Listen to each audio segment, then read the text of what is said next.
स्वागत है आप सबका। कार्यक्रम का हमारा आज का विषय है कुपोषण के प्रभाव और बचाव, और इस विषय पर जानकारी देने के लिए हमारे साथ हैं king George medical university Lucknow के doctor SN. Singh ji. Doctor साहब, बहुत बहुत स्वागत है आपका कार्यक्रम में। कोई भी व्यक्ति अगर लंबे समय तक संतुलित भोजन नहीं लेता है तो वो कुपोषण का शिकार हो जाता है। उसकी रोग प्रतिरोधक क्षमता कम हो जाती है, कई तरह की बीमारियां उसे घेर सकती हैं। अक्सर कहते हैं कि संतुलित भोजन या पोषक तत्वों की जरूरत सिर्फ गर्भवती महिलाओं और बच्चों को है। ऐसा बिल्कुल नहीं है। हर आयु वर्ग के लोगों को संतुलित भोजन की जरूरत होती है। इसलिए बहुत जरूरी है कि कुपोषण के बारे में जानकारी ली जाए। तो इस संबंध में आपके भी कुछ प्रश्न जरूर होंगे, तो आप हमें फोन कर सकते हैं। फोन करने के लिए नोट कर लीजिए आप हमारा फोन नंबर। हमारा फोन नंबर है 0522-2205756, 0522-2288698, 0522-4076802। और आपसे अनुरोध करेंगे कि जब भी आप फोन करें अपने टीवी सेट का वॉल्यूम कम रखें ताकि आपकी आवाज हम तक अच्छे से पहुंच सके। और डॉक्टर साहब, जैसा कि देख रहे हैं कि आज हमारे साथ हमारे आमंत्रित दर्शक भी हैं, तो इनके प्रश्नों को भी हम शामिल करेंगे। तो आप भी अपने प्रश्न तैयार कर लिए डॉक्टर साहब से पूछने के लिए। डॉक्टर साहब, सबसे पहले आपसे जानना चाहेंगे कि कुपोषण क्या है? कुपोषण की स्थिति तब बनती है जब शरीर में निरंतर पोषण तत्वों की कमी हो या उसका असंतुलित मात्रा में उसको पहुंचे शरीर में। जो इम्पोर्टेंट पोषक तत्व है जैसे कार्बोहाइड्रेट है, प्रोटीन है, फैट्स है, और इसके अलावा इम्पोर्टेंट मिनरल्स और विटामिन है। तो इसकी दो तरह के कुपोषण आमतौर से होते हैं। एक होता है कि इसकी कमी होना, जिसको हम कहते हैं अंडर न्यूट्रिशन। तो ये समस्या हमारे यहाँ बहुत ज्यादा है और आजकल थोड़ा सा इमर्ज हो रहा है, खासतौर से शहरों में, जिसमें ओवर न्यूट्रिशन या ओबेसिटी वाली जो प्रॉब्लम्स होती हैं, तो ये भी काफी हद तक शहरी क्षेत्रों में ये भी उभर रहा है। लेकिन ये जो अंडर न्यूट्रिशन की समस्या है ये बहुत ज्यादा है, और खासतौर से रूरल एरियाज में, इवन अर्बन एरियाज में, अर्बन स्लम्स में ये काफी समस्या है। मतलब उसकी कमी और अधिकता दोनों ही पोषक तत्वों की खतरनाक है। कमी और असंतुलित मात्रा, असंतुलित होना ये भी बहुत बड़ा कारण है। जीपी वर्मा जी, आप हमारे साथ आप कुछ पूछना चाहेंगे डॉक्टर साहब से? डॉक्टर साहब को प्रणाम करना चाहता हूँ और इसी क्रम में प्रश्न ये है कि बच्चे, महिलाएं या जी इन पर कुपोषण का क्या प्रभाव? सबसे पहले बच्चों के बारे में बताते हैं, ठीक है। तो सबसे ज्यादा कुप्रभाव जो है ये बच्चों पे पड़ता है। एक तो बच्चे में शारीरिक रूप से कमजोर हो जाते हैं बच्चे। ऐसे बच्चे में ऐसे अपना कार्य या कोई भी कार्य करने की क्षमता बहुत कम हो जाती है। बच्चों में प्रतिरोधक क्षमता, बीमारियों से लड़ने की क्षमता ये बहुत क्षीण हो जाती है, जिसके कारण ऐसे बच्चे को अन्य बीमारियां और इन्फेक्शन खासतौर से ये बहुत जल्दी पकड़ता है, और ये बीमारी जल्दी से ठीक भी नहीं होता, और इस बीमारियों के कॉम्प्लिकेशन या जटिलताएं भी ज्यादातर होती है। इसके अलावा ये जो बहुत बहुत महत्वपूर्ण बात है कि कुपोषित बच्चों का जो मानसिक विकास होता है ये भी कमजोर हो जाता है या उसमें कमी आ जाती है, और ये आजीवन जो है ये बना रहता है, इसका असर आजीवन होता है। तो इसलिए कुपोषण की अवस्था बाल बच्चों में ये बहुत ही घातक एक तरह से कह सकते हैं ये। इसके अलावा जो अपने बड़ों में या वयस्कों में, खासतौर से महिलाओं में जो है कुपोषण जो है ये उनकी कार्य क्षमता पे असर डालता है एक तो, और कुछ खास स्पेसिफिक जो डिफिशियंसीज होती है, जैसे एनीमिया की बात करें हम, ठीक है, जो कि बहुत कॉमन है, तो इसका कुप्रभाव जो है उसकी गर्भवती महिलाओं और उसके बच्चे पे पड़ता है। बच्चे का वजन कम हो सकता है, बच्चा कमजोर हो सकता है, और खासतौर से माताओं को जहाँ भी एनीमिया होता है और अगर प्रेगनेंसी डिलीवरी के दौरान कोई कॉम्प्लिकेशन हुआ तो उसको जान का भी खतरा रहता है। इसके अलावा कुछ और पदार्थ होते हैं जैसे विटामिन डी है, ये सब है, तो इसकी कमी से जो है नॉर्मल डिलीवरी में प्रॉब्लम्स हो सकती है, और ये सब कुप्रभाव होता है। और बड़े लोगों में उनकी कार्य क्षमता पे असर डालता है, जिसका जो कुपोषित है वो अपनी पूरी क्षमता के अनुसार कोई भी कार्य करने में असमर्थ रह सकता है। इसके अलावा कुछ स्पेसिफिक कमियों के कारण कुछ और बीमारियां होती हैं, जो कि किसी हड्डियों की, जैसे विटामिन डी की बात कर लें, तो अगर उसकी कमी है तो हड्डियां कमजोर होती हैं और जल्दी से कुछ उसका कुप्रभाव होता है। प्रोफेसर वैसे आप कुप्रभाव की बात हम कर रहे हैं, तो ये बताइए कि भोजन का पोषण और कुपोषण से क्या रिश्ता है? संतुलित और असंतुलित भोजन हम किसे कहें? तो ये आपने बहुत अच्छा सवाल किया। संतुलित आहार जो है, देखिए कुपोषण जो है ये जो मुख्यतः जो है ये कमी के कारण, अंडर न्यूट्रिशन या जिसको हम कहते हैं, उसकी खाद्य पदार्थ की शरीर में कमी हो जाए। सबसे जो मुख्य कारण होता है, एक तो लो इनटेक, हम उतना खाना जो है खा ही नहीं पाते या उतना उपलब्ध ही नहीं है, अफोर्ड ही नहीं कर सकता। ठीक है, ये बहुत बड़ा कारण है। और कभी कभी कुछ होता है कि खाना खाते हैं लेकिन शरीर में कोई ऐसी प्रॉब्लम है, परेशानी है जिसका शरीर में इस्तेमाल ठीक से नहीं हो पाता। संतुलित भोजन बहुत जरूरी है। संतुलित भोजन का तात्पर्य ये है कि शरीर में जो कार्बोहाइड्रेट है, फैट है, जो कि मुख्यतः जैसे एनर्जी का बहुत बड़ा सोर्स है, प्रोटीन है और कुछ प्रोटेक्टिव फूड्स हैं, उनकी मात्रा का संतुलन एक निश्चित मात्रा में ही हो। अगर जैसे प्रोटीन से जो है टोटल एनर्जी 10 से 15% कहते हैं, ये प्रोटीन द्वारा होना चाहिए। फैट जो है वो 15 से 30%, कार्बोहाइड्रेट 50 से 70%।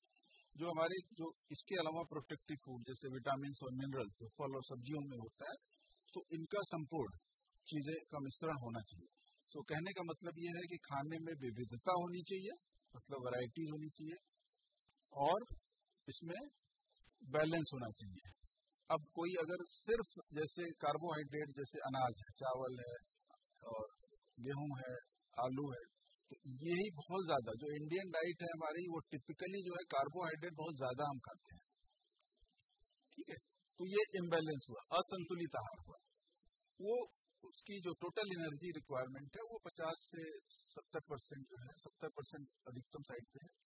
प्रोटीन जो है हमारे यूजुअल डाइट में काफी कमी होती है अगर हम दूसरे देशों से, विकसित देशों से कंपेयर करें। तो कहने का मतलब अगर कार्बोहाइड्रेट, फैट में भी अगर हम बात करें तो एक सैचुरेटेड फैट होता है जो जैसे जम जाता है, और एक अनसैचुरेटेड होता है। तो सैचुरेटेड फैट 10% टोटल कैलोरी से ज्यादा नहीं होना चाहिए। अनसैचुरेटेड फैट भी होना चाहिए, जिसके कुछ वनस्पति सोर्स है और कुछ एनिमल सोर्स होते हैं। तो अगर कोई फैट सैचुरेटेड ही खाता है तो वो भी एक तरह से असंतुलित कहलाता है। ठीक है, इसी तरह कभी कभी जानकारी तो होती है और एफोर्ड भी कर सकते हैं, लेकिन वो संतुलन वाला जो होता है, ये जानकारी न होने की वजह से भी परेशानियां हो जाती हैं। तो इसलिए संतुलित भोजन कहने का मतलब कि खाने में विविधताएं होनी चाहिए। सीरियल्स मतलब दाल चावल ये भी हो, उसके साथ प्रोटीन वाली सोर्स है जैसे दाल वगैरह है, दाल में प्रोटीन होती है, सोयाबीन है, मिल्क, पनीर, ये सब चीजें हैं। प्रोटीन भी उचित मात्रा में हो और फैट हो, और विटामिन और मिनरल जो कि फल और सब्जियों द्वारा होता है। मतलब रोजमर्रा की हमारी थाली जो है विविधतापूर्ण होनी चाहिए। नंद स्वरूप जी, आप हमारे बीच हैं, आप कुछ पूछेंगे? नमस्कार। मैं जानना ये चाहता हूँ, कुपोषण दूर करने के लिए सरकार की कौन कौन सी योजनाएं चलाई जा रही हैं? क्योंकि हमारे यहाँ कहावत है, कम खाओगे कमजोर पड़ जाओगे, ज्यादा खाओगे तो मोटे हो जाओगे। ठीक है, तो देखिए सरकार द्वारा कई प्रयास हैं। कुछ तो जो सीधे तौर पे, देखिए न्यूट्रिशन या अंडर मेल न्यूट्रिशन की जो समस्या होती है ना, इसका निराकरण करने के लिए सरकार ने कुछ जो है सीधे तौर पे जो पोषण से रिलेटेड प्रोग्राम्स है, जैसे सबसे पुराना ICDS स्कीम है हमारी।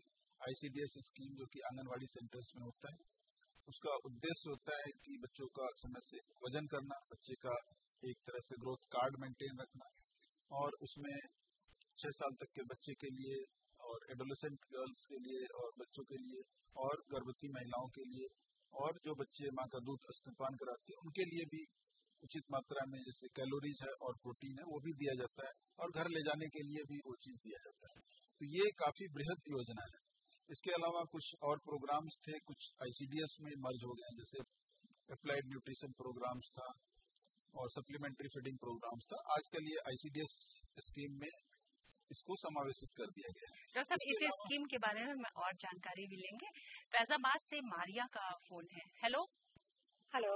हाँ मारिया जी, स्वागत है मिशन हेल्थ में। सवाल ये है एक्सपर्ट से जी कि कुपोषण के बचाव के लिए या लोगों को जागरूक करने के लिए किस तरह का अभियान चलाए जा रहे हैं, किस तरह के कार्यक्रम चलाए जा रहे हैं, खासतौर से जो झोपड़पट्टी में लोग रहते हैं? जी, बहुत अच्छा प्रश्न पूछा है अजय जी ने। जी जी, तो देखिए, जागरूक करने के लिए एक तो हमारे यहाँ ऑलरेडी जो है, जैसे ICDS स्कीम की हम बात करें तो ICDS स्कीम में प्रत्येक जो भी बच्चा होता है जो कि 6 साल तक, जन्म से लेकर के 6 साल तक के बच्चों का जो है एक तो टीकाकरण भी होता है, उनका वजन लिया जाता है, उनका ग्रोथ चार्ट मेंटेन रहता है। जो भी बच्चा अपने जितना उनका वजन होना चाहिए उससे अगर कमी होती है तो वो बच्चा चिन्हित हो जाता है और वो रिफर भी होता है या उसको उचित कैलोरीज और प्रोटीन प्रोवाइड की जाती है और एक उसकी जो है बीच में मीटिंग्स जो होती है उसमें भी होता है। और अगर बच्चा कुछ ज्यादा ही कुपोषित है तो इसके लिए उस बच्चे को रिफर भी किया जाता है। और होम विजिट की भी वो है, होम विजिट की भी प्रायोजन है इस प्रोग्राम्स में। 1 साल से अगर ऊपर बच्चा निकल जाता है तो हर साल में 2 बार कम से कम जो है उस बच्चे को चिन्हित करके, और इसको हम सेंटर पे भी उसको चिन्हित करके बुलाते हैं और एक तरह से ये है। और आशा वर्कर्स हैं और ये लोग होम विजिट भी करती है और वहाँ पे भी अगर ऐसी परिस्थिति उनके नॉलेज में अगर आता है तो वो बच्चे को संदर्भित करती है, रिफर करती है। तो मतलब इसका उनका एक कार्ड बन जाता है बच्चे का। जी, जिसमें उसका वजन और इस सब पूरा रोड मैप होता है, ग्रोथ कार्ड होता है।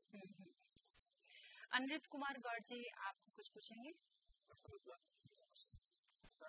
आज का प्रश्न यह है कि शिक्षा का कुपोषण से क्या संबंध है? शिक्षा का जी देखिए, शिक्षा जो है एक विकसित समाज का दर्पण होता है। शिक्षित व्यक्ति या शिक्षित समाज जो है, स्वास्थ्य तो एक चीज है पहलू, हर चीज में अग्रणी होता है। वो अपने अधिकारों को जानता है और जो भी सरकार की योजनाएं हैं और कैसे बच्चे को पालन पोषण करना है, क्या योजनाएं हैं, कहाँ जाना है, तो सब कुछ उसके जो है वो उसके द्वारा संभव है। जो अशिक्षित होता है, प्रॉब्लम परेशानियां वहीं पे होती हैं कि उसको ये भी नहीं पता होता है कि हमें करना क्या है। और अगर आप हेल्थ एजुकेशन की बात करें, वो सब चीजें करें, तो जो शिक्षित व्यक्ति होता है बहुत जल्दी ग्रहण करता है और जितनी भी योजनाएं हैं सरकार की और ये है उससे वो वाकिफ रहता है और उसका लाभ उठा सकता है। तो आई थिंक शिक्षा का तो बहुत बड़ा रोल है। बहुत बड़ा रोल है। बनारस से डॉक्टर साहब राजेश जी हमसे जुड़े हैं। Hello Rajesh ji, mission health में स्वागत है आपका, प्रश्न पूछिए। हाँ मैडम, हम ये जानना चाहते हैं डॉक्टर आपके माध्यम से डॉक्टर से जी कि हमारा एक 7 साल का बच्चा है और मतलब इतना पतला दुबला है कि उसको हमें थोड़ा चिंता होता है।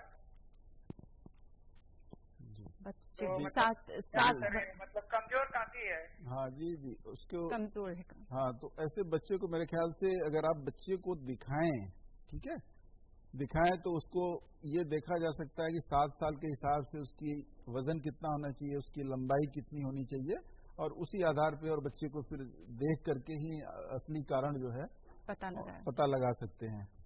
तो राजेश जी, अपने बच्चे को आप जरूर डॉक्टर को दिखाइए, तभी पता चल पाएगा कि उसका पूर्ण रूप से विकास क्यों नहीं हो पा रहा है। और प्रश्न पूछने के लिए आपका बहुत बहुत धन्यवाद। फिलहाल मिशन हेल्थ में वक्त हो गया है एक ब्रेक का, मिलते हैं ब्रेक के बाद।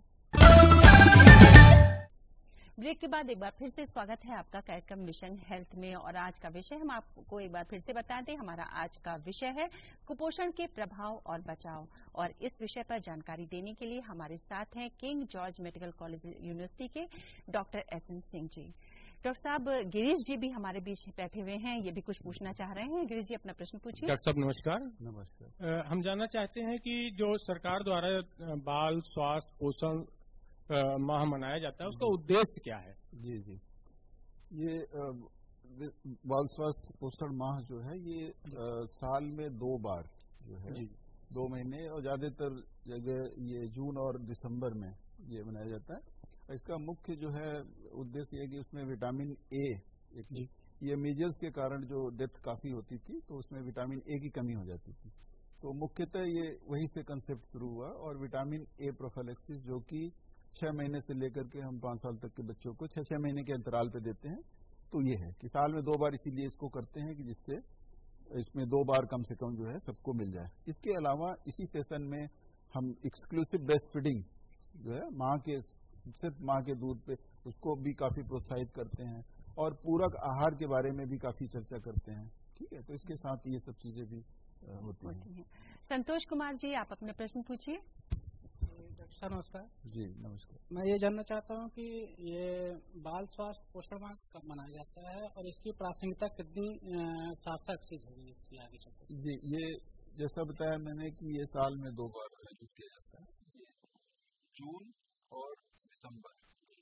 इसका मुख्य उद्देश्य जैसे vitamin A prophylaxis, vitamin A जो है इसकी कमी, विटामिन ए जो है इन्फेक्शन भी काफी हद तक जो है ये कम करता है।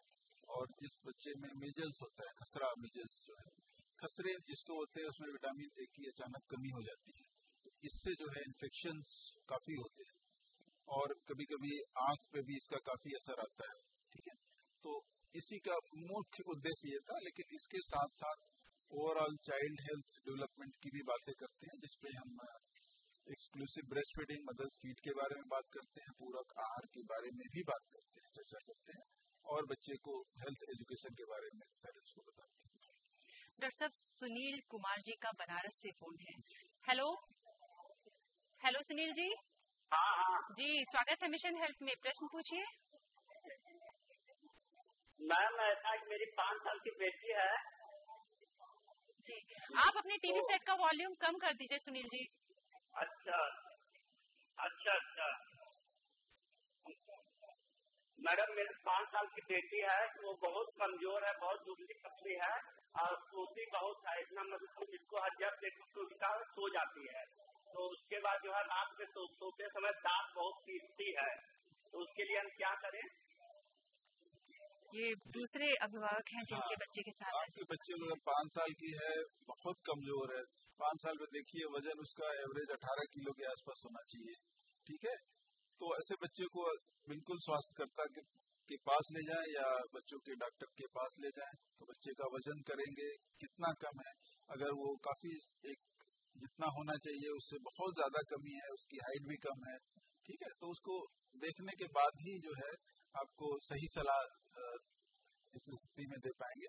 लेकिन आपसे यही सलाह है कि उस बच्चे को जरूर स्वास्थ्यकर्मी के पास या डॉक्टर के पास ले जाइए। डॉक्टर साहब, कुपोषण मुक्त भारत 2022 क्या है? जी, कुपोषण मुक्त भारत, ये समझ लीजिए कि हम जब न्यू इंडिया 2022 की हम बात करते हैं तो उसमें कुपोषण जो है ये सबसे पहला हमारा उद्देश्य है।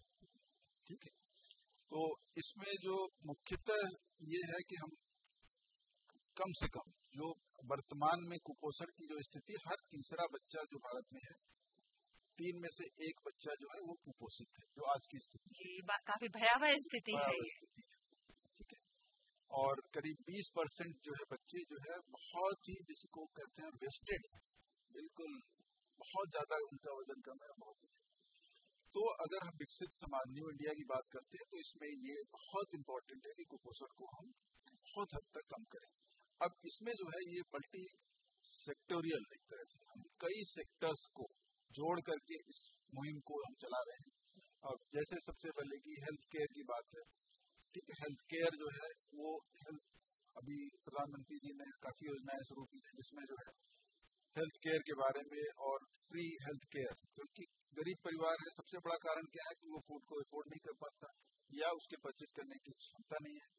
ठीक है, तो एक तो स्वास्थ्य के लिए के प्रति ध्यान देना, स्वास्थ्य की सुविधाएं बढ़ाना, दूसरा है कि फूड सिक्योरिटी अवेलेबिलिटी बढ़ाना, और ये जो इसकी हैंड हाइजीन की बात है, स्वच्छता अभियान है, बहुत बड़ा रोल होगा इसका। स्वच्छता अभियान है, सेफ ड्रिंकिंग वाटर की बात हम कर लें, ठीक है, और इनकम बढ़ाने की बात कर लें जिससे कि वो अफोर्ड कर सके ये सब चीजें। तो हमारा ये मल्टी सेक्टोरियल, ये इसमें जो ये 4-5 सेक्टर्स हैं, इनका बहुत बड़ा योगदान है और हर सेक्टर पे काम हो रहा है। तो उम्मीद की जाती है कि काफी हद तक इसमें कमी जो है आएगी, और किसी विकसित देश के लिए मेरे ख्याल से ये पहला कदम है, और ये भी अगर हम लोग अचीव कर लें इसके बाद बाकी अचीवमेंट जो है बाकी। उम्मीद करते हैं कि ऐसा होगा। और फिलहाल मिशन हेल्थ में वक्त हो गया है एक और ब्रेक का, मिलते हैं ब्रेक के बाद। अंतराल के बाद एक बार फिर से स्वागत है आपका कार्यक्रम मिशन हेल्थ में, और डॉक्टर साहब विनोद जी भी हमारे साथ हैं, ये भी कुछ पूछना चाह रहे हैं। विनोद जी, अपना प्रश्न पूछिए। कुपोषण दूर करने के लिए ग्रामीण एवं शहरी क्षेत्रों में कौन कौन से कार्यकर्ता होते हैं जिनसे लोग मिलकर अपनी समस्या हल कर सकते हैं? तो ये तो सबसे जो 3 कार्यकर्ता, एक तो आंगनवाड़ी वर्कर ये मुख्य रूप से हैं, जो कि बच्चे का वजन जो है, बर्थ वेट और समय समय पे जो है हर महीने जो है उनका हिसाब रखती है कि बच्चे का वजन, शारीरिक वजन ये ठीक से बढ़ रहा है कि नहीं। दूसरे ये है ANMs और तीसरे आशा वर्कर्स। सो जो मुख्य रूप से यही 3 कार्यकर्ता हैं, जो कि शहरी क्षेत्रों में भी यही लोग हैं। ठीक है, ये मुख्य कार्यकर्ता है। और उसके बाद अगर कुछ समस्या कुछ ऐसी होती है, इसके अलावा एक राष्ट्रीय बाल स्वास्थ्य कार्यक्रम एक योजना है जो कि आंगनवाड़ी सेंटर पे रूरल एरियाज के लिए है, और जो स्कूल गोइंग चिल्ड्रेन है उसका स्कूल पे ही ये प्रोग्राम है। उसमें भी कई चीजें जो पोषण से संबंधित है, डिफिशियंसीज है, डिजीजेस है, डिफेक्ट्स है, डेवलपमेंटल है, तो उसमें भी ये चीज समावेशित है। सुमन जी, आप पूछना चाहेंगे कुछ? डॉक्टर साहब, मृत्यु दर, मातृ और शिशु दर के मृत्यु दर में कुपोषण कितना जिम्मेदार है? ये आप समझिए कि लगभग 50% जो है ये मृत्यु बच्चों की, अंडर 5 की हम बात करते हैं, 5 साल से छोटे बच्चों में कुपोषण का योगदान है। 45 से 50% जो कुपोषित बच्चे होते हैं उनमें जो इन्फेक्शन है, बीमारियां हैं, वो ज्यादा होते हैं, उनकी तीव्रता ज्यादा होती है, उसकी जटिलताएं ज्यादा होती है। तो लगभग ये कह सकते हैं कि आधा 50%, 45 से 50% जो है कुपोषण जो है इसके लिए जिम्मेदार होता है मृत्यु दर के लिए। डॉक्टर, जैसे सुमन जी ने बोला कि मातृ और शिशु मृत्यु दर में वृद्धि के लिए, तो जो माँ का पहला पीला गाढ़ा दूध होता है वो बच्चे के कुपोषण को दूर करने के लिए कितना सहायक होता है? जी, पहला पीला जो दूध होता है उसको हम कोलेस्ट्रॉम जैसे कहते हैं। तो उसको आजकल ये कहते हैं कि माँ का दूध जैसे ही पैदा हो बच्चा 1 घंटे के अंदर शुरुआत कर देनी चाहिए, और सिर्फ माँ का दूध ही देना चाहिए, और 6 महीने तक सिर्फ माँ का दूध, और ऊपरी कुछ देने की जरूरत नहीं होती है। तो इससे जो कोलेस्ट्रॉम होता है, जो पीला वाला दूध होता है, इससे बच्चे में प्रतिरोधक क्षमता है, ठीक है, इन्फेक्शन से लड़ने के पदार्थ ऐसे होते हैं, उसकी मात्रा बहुत ज्यादा होती है, ठीक है, वो प्रतिरोधक क्षमता बढ़ाती है बच्चे में। एक तरह से ये कहा जाता है कि ये बच्चे का पहला इम्यूनाइजेशन है, फर्स्ट इम्यूनाइजेशन। मदर को जितना उसकी उस लाइफ में जितना एक्सपीरियंस, इन्फेक्शन ये सब होगा, उसके खिलाफ वो प्रतिरोधक क्षमता, एंटीबॉडी ये सब बनाती है और वो बच्चे को मुहैया कराती है। जी, बच्चे की रोग प्रतिरोधक क्षमता जो है माँ के दूध से बढ़ती है। डॉक्टर साहब, जैसे किशोरियों में आप देख रहे हैं कि उस समय उनके मासिक धर्म की भी शुरुआत होती है, काफी कुछ शिकायतें उनको देखने को मिलती है, उनका खान पान कैसा होना चाहिए? किशोरियों में एक तो ये है कि एनीमिया की जो स्पेसिफिक डिफिशियंसीज की हम कुपोषण की बात करें तो एनीमिया की समस्या ये बहुत ज्यादा है। और इसके अलावा जो है संतुलित आहार उनको लेना चाहिए, उचित कैलोरीज और उचित प्रोटीन ये सब लेना चाहिए। और एनीमिया जो है वो समस्या काफी है, और सरकार द्वारा कई प्रोग्राम चलाए जा रहे हैं इसके लिए, जिसमें कि इनको हफ्ते में, सप्ताह में एक बार जो है आयरन की टैबलेट भी दी जाती है। तो एनीमिया खासतौर से स्पेसिफिक प्रॉब्लम्स है। इसके अलावा कुछ बोन हेल्थ के लिए विटामिन डी वगैरह है, और उनके लिए संतुलित आहार जो है ये बहुत जरूरी है। संतुलित आहार। डॉक्टर साहब, कुपोषण को दूर करने में जन सहभागिता कितनी होनी जरूरी है? मेरे ख्याल से जन सहभागिता बहुत ही जरूरी है, बहुत जरूरी है। और जो भी इसमें जो है इसको एक अभियान की तरह हमको लेना चाहिए। सबको अपने अपने क्षेत्र में जो भी शिक्षित लोग हैं उनको अपनी भागीदारी सुनिश्चित करना चाहिए, लोगों को ये बताना चाहिए, ठीक है। इसके अलावा जो भी पंचायती राज वाला जो सिस्टम है उसको भी इन्वॉल्व करना चाहिए। आजकल सब मल्टी सेक्टर्स हैं, जब तक आप एक अलग अलग काम करेंगे तो उसका प्रभाव उतना नहीं होगा। तो कुपोषण को दूर करना, स्वास्थ्य से संबंधित safe water supply, drinking water supply, ये सब कई सेक्टर्स को अगर मिला करके, तो कहने का मतलब पंचायती राज योजना है, जो भी अर्बन एरियाज में जो ग्रुप्स हैं उन सबको लेकर के, और इसके अलावा जो भी शिक्षित लोग हैं, ठीक है, वो भी सामने आना चाहिए उनको, और इसमें भागीदारी बननी चाहिए। और भागीदारी का मतलब ये है कि एक तो बच्चे को सही माँ का दूध, सिर्फ माँ का दूध पिलाना है, इसको एक अभियान की तरह, ठीक है, इसको एक जो है संकल्प की तरह, न कि विकल्प की तरह, ठीक है, इसको प्रमोट करना चाहिए। सिर्फ माँ का दूध 6 महीने, उसके बाद पूरक आहार है, ठीक है, इसके बाद जो है बच्चे को संतुलित आहार, ठीक है, बच्चे को टीकाकरण, क्योंकि इन्फेक्शन, जो बच्चा बीमार हो जाता है वो भी कुपोषण का शिकार होता है, तो जो भी टीकाकरण है इसमें भागीदारी हो, और अगर बच्चा बीमार हो गया तो उसको तुरंत चिकित्सा वो कराएं। कमजोर बच्चे जो होते हैं, लो बर्थ वेट, उनको कैसे देखभाल करें। तो कहने का मतलब हर लोगों का योगदान होना चाहिए इसमें। जी, सभी को जागरूक होना चाहिए और जो योजनाएं सरकार के द्वारा चलाई जा रही हैं आपके लिए उनका भरपूर फायदा उठाइए। तो ये था मिशन हेल्थ का आज का हमारा सजीव फोनिंग कार्यक्रम। और अब चलते चलते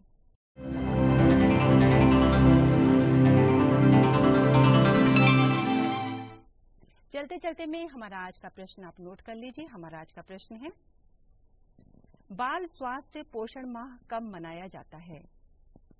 और इस प्रश्न का उत्तर आप हमें जिस पते पर लिखकर भेजेंगे वो पता भी नोट कर लीजिए। हमारा पता है प्रस्तुतकर्ता मिशन हेल्थ, कमरा नंबर 205, दूरदर्शन केंद्र 24 अशोक मार्ग, लखनऊ 226001। और हमारा ईमेल आईडी है missionhealth.ddupl@gmail.com। आपके पत्रों का रहेगा हमको इंतजार। और डॉक्टर साहब आप आए और कुपोषण के प्रभाव और उससे बचाव के बारे में बहुत ही महत्वपूर्ण जानकारी हमारे दर्शकों को दी, इसके लिए आपका बहुत बहुत धन्यवाद। इसके साथ हम धन्यवाद करना चाहेंगे अपने आप सभी आमंत्रित दर्शकों का भी कि आपने भी अपने प्रश्न पूछे, और उन सभी दर्शकों का भी जिन्होंने हमें फोन किया। नमस्कार।